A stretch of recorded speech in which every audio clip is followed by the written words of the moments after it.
Եթե դեմ չեք, սկսենք եւ երևի սկսենք ձեզանից, պարոն Հրանտ Բագրատյան, խնդրեմ տակ ձեր հարցերը։ Կամ եթե ունեք դիտարկումներ, դրանք կատարեք։ Նո, կարող եմ կիսվել, ես դուրս գալիս է իհարկե այդ ագրեսիվ քաղաքականությունը արդյունաբերության զարգացման բան։ Մի քանի նկատառում կարող եմ ասել, սա ոչ թե հակասում ասել, որ կա, բայց մի քիչ ավելի պրոբլեմը ուրիշ անկյուն տակ է դնում։ Առաջինը աշխատատեղեր արդյունաբերությունը։ Նո, պաշտոնական վիճակագրությունն ասում է, որ ունենք ընդամենը 90,000 գործազուրկ։ Այն իջել է մինչև 13%, 300,000 աշխատատեղ։ Ես կարծում եմ, որ 140,000-150,000-ից ավելի դեպքում կլինի աշխատատեղ, որ չեք կարող զբաղեցնել հետևանքները։ Բայց ստեղ մի ուրիշ բան եմ ասում, այդ որ ասում եք պետությունը 15% դնի բան, Նարեկ ջան, այս ետքիլ տարեկան 5 միլիարդ տրանսֆեր տա գալիս։ Դա պետք է ստերիլիզացնել։ Դուք հասկացեք, փողը գալիս է, ծառայությունը ընդեղ է մնում, որտից գալիս է։ Արդյունքում ստացվում են դոլարային բարձր գներ։ Դոլարային բարձր գների պատճառով ոչ մի չինացի ձեր պրոյեկտներից չի միանա։ Բարի եղեք ստերիլիզացնել, ավել փող է գալիս երկիր։ Ինչ է նշանակում ստերիլիզացնել։ Կենտրոնական բանկի նախագահան եկել է 2 միլիարդ ավել, 2 միլիարդ առնում է։ Դնում է ներդրումային ֆոնդի մեջ այդ փողը հետ եք բերում տնտեսություն։ Եթե դուք սա չանեք, սրանք խոսքեր կմնան։ Սա կոչվում է ստերիլիզացիա, այդ բանի ստերիլիզացիան կարևորագույն է։ Դրա համար այդ ստերիլիզացիային զուգահեռ ցակում է անպայման սուվերեն ներդրումային ֆոնդ ունենալու գաղափարը։ Ֆոնդ, ոչ թե բյուջետային միջոց։ Սա այդ մասով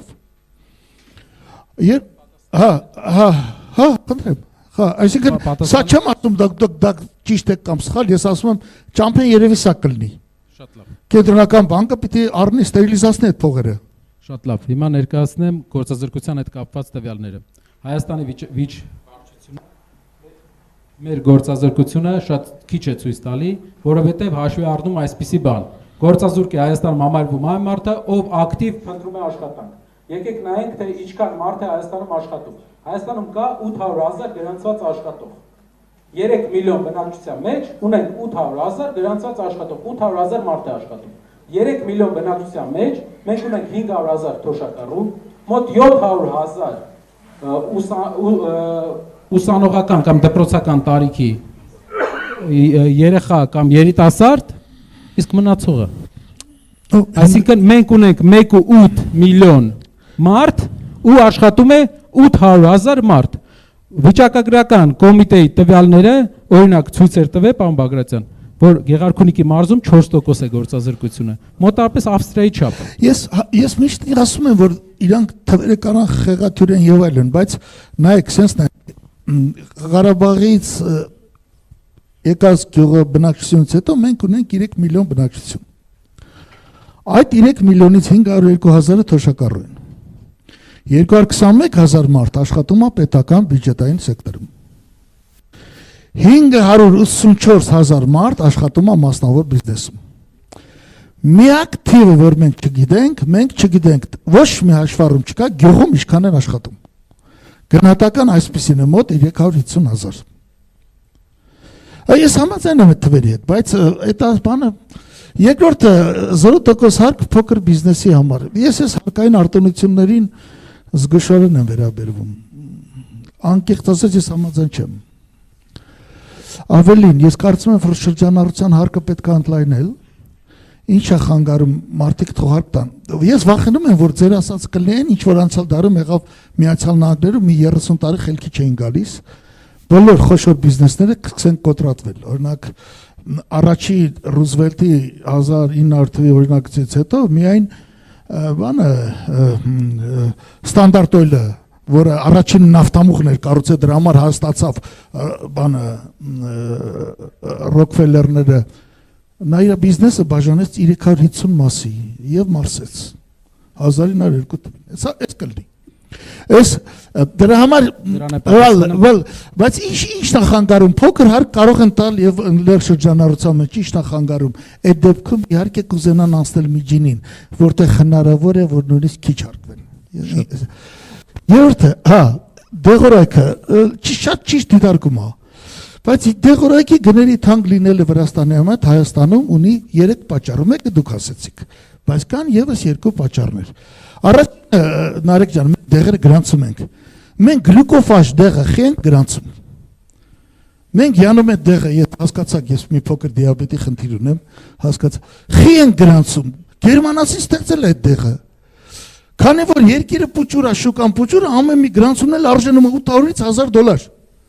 Դա միայն 15-20%-ով մեռանք ասելով, բացի այն դեղերից, որ մենք ենք արտադրում, որ ոչ միտեղ գրանցված չի։ Այախր դուք եք գրանցում։ Ես կասկածում եմ, որ գործող վարչախումբը հենց ղեկավարի բանով ներգրավված է դեղերի բիզնեսի մեջ։ Մենք չենք ուզում այդ դեղերը գրանցել, ընկերներ։ Մենք չենք գրանցում ենթանենք լանդուս դեղամիջոցը, էլի կամ ասպիրինը։ Դա Գերմանիայում մենք գրում ենք, որ այն դեղերը, որոնք գրանցված են Ռուսաստան, Գերմանիա եւ այլն, ավտոմատ համարվում է գրանցված Հայաստանում։ Միայն նախարարությունը հաստատում է եւ այդ հիմնարկը այդ դեղերի փորձակնության վերացնում ենք, լուծարում ենք ընդհանրապես պետք չի։ Միայն պետք է, որպեսզի առողջապահության նախարարությունը գրանցի տեղական արտադրության տեղը, որը հայտնի չի։ Լավն է, վատն է, պիտի փորձարկումացի։ Շրջան, մի հատ դեղ գրանցել համար այսօր մենք Ժարդենս դեղը 10 տարի չենք գրանցում, այդ է ցավը տան 15 տարի Եվրոպան օգտագործում է։ 10 տարի չենք գրանցում։ Երեք օրինակ մի կերպ տարան հիվանդանոց Վարդան Ղուկասյանը եթե Ժարդենս խմեր, այդ օրի չեր ընկնի։ Չնայած ամենաճիշտն են կլներ, որ նա ընդհանրապես չձերբակալեին։ Ես դեղերի մասով դա խնդրում եմ նկատի ունենալ, բայց 20% էժան ճիշտ է, դա բերքի իշխանորից մտերիմ գյուղում ճիշտ է, դիտարկում, բայց մի մոռացեք կոոպերատիվները։ Նայ, ձեր ասածը կթեթևացնի գյուղացուն, բայց խնդրեմը չի լուծի։ Ինչու՞։ Որովհետև գյուղում մի խնդրեմ կա։ Մեր գյուղացին գործարաններին վաճառում է խաղող։ Նա պիտի գինինյութ վաճառի, որովհետև եթե խաղողը վաճառում, ավելացած արժեքը եկավ գործարան։ Եթե գինինյութ է վաճառում, ավելացված արժեքը մնաց գյուղում։ Մեր գյուղերի հարաբերական աղքատության հիմնական պատճառը քաղաքն է։ Կամ եթե ինքը պոմիդոր է վաճառում, ավելացված արժեքը եկավ քաղաք։ Եթե ինքը տոմատ վաճառում պոմիդորի սարկած ավելացված արժեքը մնաց գյուղ։ Եթե ինքը օսլա է վաճառում ավելացված արժեքը մնաց գյուղ։ Եթե կարտոֆիլ է վաճառում ավելացված արժեքն եկավ քաղաք։ Նույնը ասենք բանի պանիրի կաթի մասով։ Նա պետք է պանիրի հիմքը վաճառի, պանիր կա դրա համար կաթը մենք եւ երկրորդը պետք է կարգավորել կաթի փոշու այդ ներմուծումները։ Բայց դիտարկումը ճիշտ է, ես ավելացում Իսկ գյուղում մեզ պետք է կոոպերացիա։ Ինչպես։ Այո, օրինակ գյուղն է, արտադրում է պոմիդոր։ 200 տնտեսության համար ստեղծում ենք պոմիդորի վերամշակման ցեխ։ Ցեխն արժի $1 միլիոն։ Ասում ենք ամեն մեկը $5,000 դրեք, դրա վրա պետությունը կեսը կդնի։ Կդառնաք $10,000 սեփականատեր, եթե $5,000 եք դնում։ Դուք եք աշխատելու։ Սա բաժնետիրական չի, սա փայատական է։ Եվ այդ կոոպերացիան կաշխատի։ Այս սպասի վերջացնեմ էլի։ Եվ 20,000 մատչելի բնակարան պետական աջակցությամբ։ Ես կարծում եմ, որ մատչելի բնակարան պետք է լինի նոր ամուսնացող զույգերի համար։ Որովհետև մեր վիճակը այսպես է, մենք ունենք 110 միլիոն քառակուսի մետր բնակ մակերես եւ ունենք 3 միլիոն բնակչություն։ Մենք ունենք 33 քառակուսի մետր մի մարդու վրա։ Մեր խնդրեմն ուրիշ է։ Հիմա ինչ անում պետությունը, պետությունը ասում է արի ստեղ, գյուղից արի, թող այդ անասուն բան, հող-մող թող արի դարձի, բնակարանի վճարունակ եկամտային հարկի արտոնություն ունեցող մեկը, դատարկում բերում ենք, այս մարդկանց, չէ։ Հիմա, ես կարծում եմ, որ բնակարանի իրավունք պետք է ունենա միայն առաջի ամուսնանալուց, ամուսնական զույգը, սահմանափակ քանակով, եւ այդ փողը հետագա 20 տարիներին պետությանը չվերադարձնի, չի կարող վաճառել այդ բնակարանը։ Եվ ես կարծում եմ, որ ընդհանրապես այս մասշտաբի բնակարանային շինարարություններ պետք չի, մենք գյուղերը դատարկում ենք։ Մենք գյուղերը դատարկում ենք, ունենք հայերի միգրացիա վերջին 6 տարիներին 25000 հայ քաղաքացի գնում է Հայաստանից եւ ունենք նաեւ այսպիսի պատկեր տարեկան 45-ից 50000 էլ գյուղից գալիս են ունենք ներքին միգրացիա այսինքն այս խնդրի մոտեցումը իմ այսպիսին կլեր իմ ասածները չեն հակասում ձեր ասածներին բայց մի փոքր այդ խնդիրներին նայում են ուրիշ ռակուրսով եւ լուծման մեջ իր մեջ բանա փոխադրում բոլոր դեպքերում շնորհակալ եմ հրավիրելու համար կարծիք արտահայտելու հնարավորության համար առիթ կլինի խնդիր կլինի միշտ պատրաստ եմ կիսվել իմ կարծիքով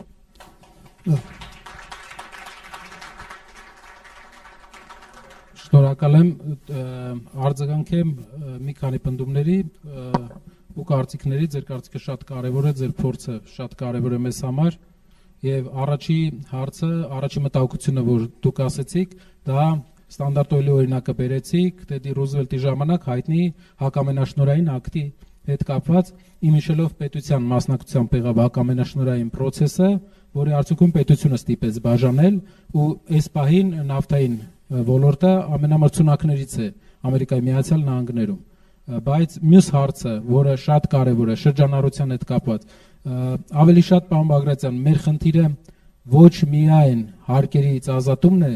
այլ փոքր բիզնեսի եւ վարչարության շփման մինիմալացումը որ փոքր բիզնեսը վտանգի տակ որևէ ճնշման տակ չլինի նա ունենա օազիս մինչեւ զարգանա մինչեւ ունենա հնարավորություն դառնա միջին բիզնես իսկ ինչն է նրան ստիպելու շատերը կասեն այդ դեպքում ինչ մոտիվացիա ունենալու փոքր բիզնեսը դառնա միջին բիզնես նախ վարկայնության առումով փոքր բիզնեսը ավելի դժվար է վարկերի հետ աշխատելու վարկ վերցնելու քան միջին բիզնեսը եւ զարգանալու երկրորդը եթե ընկերության շրջանառությունը աճում է որպես ձեռնարկատեր եւ տնտեսագետ եմ ասում ոչ մի բան քեզ չի կանգնեցնում աճի ժամանակ հաստատ դու միշտ ձգտում ես աճի միջին մեծ դառնալու եթե շահույթը աճում է դու հաշվում ես արդյոք աճած շահույթը համապատասխան համեմատական է այն հարկերի հետ որ դու վճարում ես եւ որոշ ինչ որ կետից հետո այդ համեմատությունը դրական է լինում եւ դու անցնում ես միջին բիզնեսի ահա վճարողի ուղղության դեղերի հետ կապված համաձայնվեցի ճիշտ է ռեգուլյացիան շատ կարեւոր է մեր քայլերից մեկը դա պետք է լինի կետերում ինչու դա չենք նշել որովհետեւ մենք 5 հիմնական մեծ քայլերն ենք բայց ռեգուլյացիան շատ կարեւոր կետ է որը կհեշտացնի նոր եւ էժան ջեներիկի գրանցումը Հայաստանում մթերման կայանների հետ կապված այս պահին մենք ունենք մոտավորապես 200,000 մարդ ում համարում են գյուղատնտեսությամբ զբաղվող բայց այդ մարդկանց վիճակը հաշվի առնելով մենք կարող ենք համարել նրանց զբաղվածությունը կիսատ որովհետև նրանց ֆինանսական վիճակը բավարար չէ այդ պարագայում մենք տեսնում ենք որ մթերման կայանների կանխատեսելիությունը հիմնականում լուծելու է այդ մարդկանց կանխատեսելի եկամուտ ունենալու հարց բնականների հետ կապված երիտասարդ ընտանիքներին ճիշտ է առաջնայինը լինելու է երիտասարդ ընտանիքների համար քանի որ մեծ պահանջարկ է լինելու էժան բնակարանների հետո գալու է ավելի մեծ տարիքի բայց բազմազավակ ընտանիքների եւ այդպես շարունակ մեր երկրի այս բան Երևանի խնդիրների մեծամասնությունը նրանից է որ Երևանում ենթակառուցվածքները պատրաստ չէին այս շինարարական վիճակին մենք պետք է այս հարցը լուծենք նոր կոյուղի համակարգ նոր ջրի համակարգ նոր էլեկտրականության համակարգ այս բնակարանների զոնայում կանաչապատ տարածքներ որպեսզի քաղաքը պատրաստ լինի զարգացման շենք սարքելը դեռ քաղաքի զարգացում չէ պետք է ընդհանուր էկոսիստեման զարգանա շատ շնորհակալ եմ ձեր կարծիքի համար ինձ համար մեծ պատիվ է պարոն Բագրատյան